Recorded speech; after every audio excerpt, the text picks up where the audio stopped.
ओम श्री सद्गुरुदेव भगवान की जय। भैया दूज, जिसमें भाई और बहन का प्रेम एक अटूट बंधन में पुनः बंधता है। इससे पूर्व रक्षाबंधन के रूप में भाई बहन का पर्व बड़े उत्साह, हर्ष और प्रसन्नता पूर्वक मनाया जाता है। वास्तव में दो त्योहार हैं भाई और बहनों के। रक्षाबंधन, जिस दिन बहन भाई की कलाई में राखी बांधती है और आशीर्वाद लेती है कि भैया, इस राखी का मोल प्रेम है, अपने प्रेम को कभी कम मत होने देना। भाई प्रतिज्ञा लेता है कि बहन, जब तक हम जिएंगे, इस धरती पर रहेंगे, तुम्हारी हम रक्षा करेंगे। ये रक्षाबंधन के पर्व का महत्व।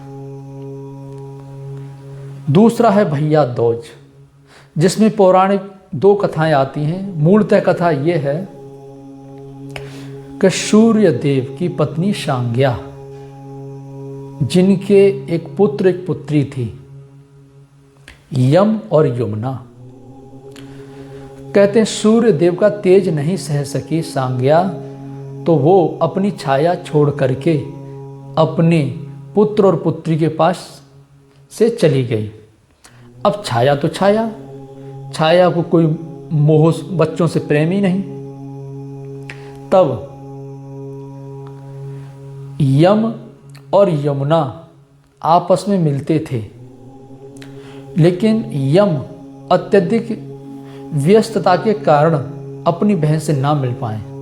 उनकी बहन एक विशेष तिथि पर निमंत्रण दिया करे कि भैया हमारे घर आना, लेकिन यम ना पहुंच पाए। संयोगवश कार्तिक की द्वितीया को यम अपनी बहन के पास गए। बहन बहुत खुश हुई और इतनी खुश हुई कि तिलक लगाया, पूजा की कि आज मेरे भैया मुझसे मिलने आए हैं। इस स्नेह को देखते हुए, प्रेम को देखते हुए यम ने कहा, बहन हमसे कुछ मांगो। तो बहन ने कहा, भैया मैं तुमसे क्या मांगू, मैं यही चाहती हूं कि आपकी आयु लंबी हो, आप दीर्घ आयु वाले हों और मुझे दर्शन देते रहें। देखो, बहन बहन होती है, माता माता होती है, स्त्रियों का हृदय हृदय होता है। सबसे अधिक निर्मलता माताओं लोगों के हृदय में पाई जाती है। बड़ी हृदय की कोमल और सरल होती है। तो इस प्रकार से बहन रक्षाबंधन पर भी यही कामना करती कि मेरा भाई सुखी रहे, लंबी उम्र हो। भैया दूज पर भी यही। तो लंबे समय के अंतराल के बाद यम अपनी बहन से मिलते हैं। उस दिन को भैया दूज के नाम से और द्वितीया, यम द्वितीया के नाम से भी जाना जाता है। तो दीर्घ आयु के साथ साथ यमुना ने यह भी कहा कि भैया यम, मृत्यु लोक के वासी आपसे बहुत डरते हैं, भयभीत रहते हैं, कृपया उन्हें भय से मुक्त कर दीजिए। कोई मृत्यु लोक में प्राणी अकाल मृत्यु ना मरे। तो कहा जाता है कि इस द्वितीया को जो भी यमुना में स्नान करेगा, जो भी अपनी बहन से इस तरह से मिलेगा, उसका भाई कोई भी अकाल मृत्यु से नहीं मरेगा। और बहन, यदि पृथ्वी पर लोग मरेंगे नहीं तो जन्मेंगे कहां से? और फिर पृथ्वी पर इतने लोग रहेंगे कहां? ये तो प्रकृति का नियम है। जो जन्मा है वो अवश्य मरेगा और जो मरेगा वो अवश्य जन्मेगा। यही तो जीवन मृत्यु है, इसी का नाम तो मृत्यु लोक है। तो वास्तव में ये कहानी पौराणिक है, लेकिन आध्यात्मिक स्वरूप में इसका क्या अर्थ है? सूर्य होता है ईश्वरीय प्रकाश का प्रतीक। सूर्य होता है ईश्वरीय प्रकाश का घोतक। ना तद भाषते सूर्यो न शशांको ना पाव का। कृष्ण भगवान गीता में कहते हैं कि अर्जुन, उस ईश्वरीय तेज को ना सूर्य और ना चंद्रमा प्रकाशित कर पाते हैं। अतः परम तत्व परमात्मा के आगे सूर्य का तेज भी फीका पड़ जाता है। तो सूर्य क्या है? प्रकाश। और प्रकाश क्या है? परम तत्व परमात्मा ईश्वर। उस परम तत्व परमात्मा के ईश्वरीय चिंतन में हम कैसे सांज्ञा, सह माने परमात्मा, और ज्ञान मान होता है ज्ञान के साथ। ज्ञान क्या है? प्रत्यक्ष जानकारी। किससे मिलेगा? यही कृष्ण भगवान अर्जुन से बोले, तद विद्यन परपातेन पर प्रसेशन सेव्या उपदेशंति ते तत्व ज्ञानाति दर्शन। अर्जुन, तुम किसी तत्वदर्शी महापुरुष की शरण में जाओ, उनके चरणों में दंडवत प्रणाम करो और निष्कपट भाव से उनकी सेवा करो।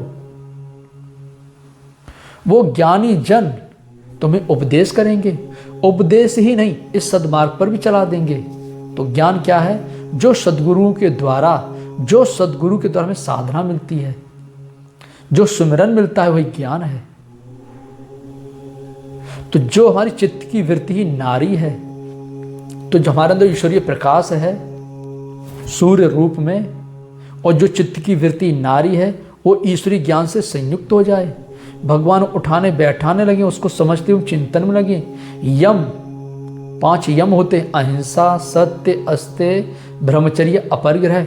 इनका भली प्रकार पालन होने लगे। और जब इनका भली प्रकार पालन होने लगा तो वहन करने वाली वृत्ति ही बहन है। किसका बहन करना? योग का। ये योग ही जमुना है। भली प्रकार योग में लगने की क्षमता आ जाए। जब योग में परिपक्वता आ गई तो द्वितीय, जो हमारे अंदर द्वितीय भाव बना हुआ था, संसार अलग, परमात्मा अलग, हम अलग, माया अलग, जो अलग अलग जो भाव 2 प्रकार के बने तो वो एक हो जाए। अर्थात भाव ही भाई है। इतना ईश्वर में हमारा भाव बन जाए कि उसमें बहन करने वाली वृत्ति निरंतर बहने लगे, एक हो जाए। तो जो द्वितीय स्वरूप है वो अद्वितीय स्वरूप में परिवर्तित हो जाएगा। अर्थात इस संसार क्या है? द्वितीय। तो हम अद्वैत स्वरूप को जब प्राप्त कर लेंगे, ईश्वर को प्राप्त कर लेंगे, तो ये कार्तिक के महीने में, कार्तिक मान होता है शुभ अशुभ कर्मों का दमन ही कार्तिक का महीना है। ना शुभ कर्म बचे ना अशुभ कर्म। इस प्रकार से तो जो 2 थे वो एक हो गए, और जब एक हो गए तो अकाल मृत्यु कैसी? अकाल मृत्यु तो उनकी आती है जो काल के वश में हो। अब जो काल के वश में ही नहीं रह गया तो काल के वश में नहीं रह गया तो अकाल हो गया ना। अर्थात ये काल से परे सत्पुरुष महापुरुष ही अकाल पुरुष कहलाते हैं। अब ये अकाल मृत्यु नहीं मरते। जो भी मरता है संसार में, इस मृत्यु लोक में, सब काल से ही मरते हैं। ये तो कहने की बात है कि वो एक्सीडेंट से मर गया, 28 साल की उम्र थी, नहीं मरना चाहिए था, अकाल मृत्यु से मर गया। कोई कहीं कोई, ये अकाल मृत्यु नहीं। अकाल मृत्यु वो होती है कि काल हमें मार ही ना सके, हमारी अनुमति के बगैर काल स्पर्श भी ना कर सके, वो अकाल पुरुष कहलाते हैं। और जो अकाल पुरुष हो जाता है वही अकाल मृत्यु स्वरूप है। फिर वहां मृत्यु और यमराज की हिम्मत नहीं पड़ती। जब उनकी अनुमति होती है, उनका आदेश होता है, तब फिर काल उनके पास जाता है। और जो उनकी शरण में आ जाते हैं उनके पास भी, जो भगवान का सुमिरन करते हैं, चिंतन करते हैं, उनके पास भी काल जल्दी नहीं जाता। तो इस प्रकार से ये है कहानी। ये तो एक कहानी रूप थी, लेकिन इसका आध्यात्मिक साधना बताए कि वास्तव में इस प्रकार से हम चिंतन भजन करेंगे तो अकाल मृत्यु को प्राप्त कर लेंगे। अकाल, अकाल माने जो काल से परे परमात्मा है, जो काल से परे ईश्वर है, उस स्वरूप जो पा जाएंगे तो फिर काल कैसा? फिर वो अकाल है, फिर वो अकाल स्वरूप है और अकाल के स्वरूप में परिणत हैं। तो वास्तव में सूर्य ईश्वरीय प्रकाश है, चित्त की वृत्ति ही नारी, सहमाने परमात्मा, जो ईश्वरीय ज्ञान को प्राप्त करा दे, उसी में हमें चिंतन करना है। सांज्ञा, यम, 5 नियम होते हैं, 5 यम, अहिंसा, सत्य, अस्त्य, ब्रह्मचर्य, अपरिग्रह, इन पांचों का भली प्रकार पालन होने लगे। बहन ही वहन करने वाली वृत्ति बहन है। योग में लगने की पूर्ण क्षमता आ गई। जब योग पूर्ण रूप से परिपक्व हो गया तो संसार द्वितीय है। अद्वितीय स्वरूप को प्राप्त करके हमने द्वितीय विजय प्राप्त कर ली। शुभ अशुभ कर्मों का दमन करना कार्तिक का महीना है। यही अकाल पुरुष होते, फिर ये अकाल मृत्यु नहीं मरते। फिर ये अकाल फिर काल के वश में नहीं, ये अकाल है, अकाल स्वरूप है। कृष्ण भगवान कहते हैं ना कि मैं कालों का भी काल हूं, अर्थात अकाल स्वरूप हूं। क्या काल भी इनका अवच्छेद नहीं कर पाता, इनको छेद नहीं पाता। तो यह है भैया दूज। सामाजिक दृष्टि से पालन करना चाहिए। जैसे कि रक्षाबंधन का त्यौहार है, वैसे भैया दूज का त्यौहार है। भाई बहन का प्रेम जो सामाजिक व्यवस्था को कायम रखता है। आध्यात्मिक दृष्टि से ईश्वर को प्राप्त करना ही वास्तव में भैया दूज है। वो साधना विधि हमने बताई। इस प्रकार से ये 5 दिन पर्व चलते हैं, जो पांचों के पांचों ईश्वर की ओर ही हमें प्रेरित करते हैं, भगवान की तरफ ही ले जाते हैं। बस कोई सद्गुरु मिलने चाहिए जो इन पर्वों का आशय बताएं। इन त्योहारों का क्या तात्पर्य है, ये त्योहार क्या संदेश देते हैं, वो केवल सद्गुरु बता सकते हैं, महापुरुष बता सकते हैं। ये खीर पूड़ी दान दक्षिणा लेने वाले नहीं। विरक्त महापुरुष संत मिले तभी हम समझ पाएंगे क्या है दीपावली, क्या है गोवर्धन पूजा, क्या है लक्ष्मी पूजा, और क्या है भैया दूज, और क्या है धनतेरस। सद्गुरु के सानिध्य में जो विरक्त संत हैं वो जानते हैं, सद्गुरु हैं, सहस्र रूप में स्थित महापुरुष हैं, वो जानते हैं। इसी के साथ 2-2.5 अक्षर के नाम का जाप करो, ओम का स्मरण करो और प्रत्येक त्योहार इस प्रकार से मनाइए। सामाजिक व्यवस्था को देखते हुए महापुरुषों ने हमें आध्यात्मिक की ओर भी बढ़ाया इन्हीं त्योहारों के माध्यम से। तो हमें आध्यात्मिक ओर भी अपने कदम बढ़ाने चाहिए, ना कि भौतिक जगत में रोचकता में अपने जीवन को यूं ही बिता दें। तो एके साधे सब सदे, सब साधे सब जाए, तुलसी मूले सींचिए फूले फरे अघाए। और ये कबीरदास जी कहते हैं।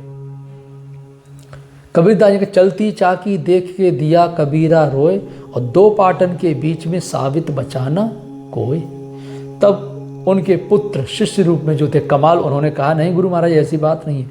चलती चाकी देख के हंसे कमाल ठठाए, और जो कीली से लगा रहा ताय काल ना खाए। संसार 2 धाराओं में बहता है, लोकरीत और वेदरीत। यही चक्की के 2 पार्ट हैं, इसमें कोई साबित नहीं है, सब पिसे हुए हैं। लेकिन कीली चक्की में एक कील होती है, उसके अगल बगल जो दाने होते हैं उन पर खरोंच तक नहीं आती।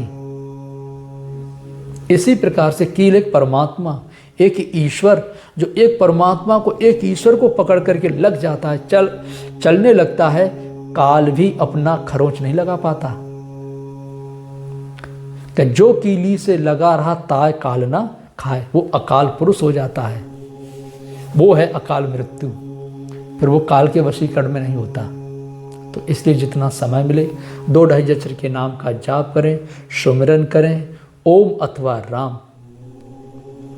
यही हमारे संपूर्ण त्योहारों को सफल करेगा। चाहे धनतेरस हो, चाहे हनुमान जयंती हो, दीपावली हो, गोवर्धन पूजा, भैया दूज, जो भी हो। ओम श्री सद्गुरुदेव भगवान की।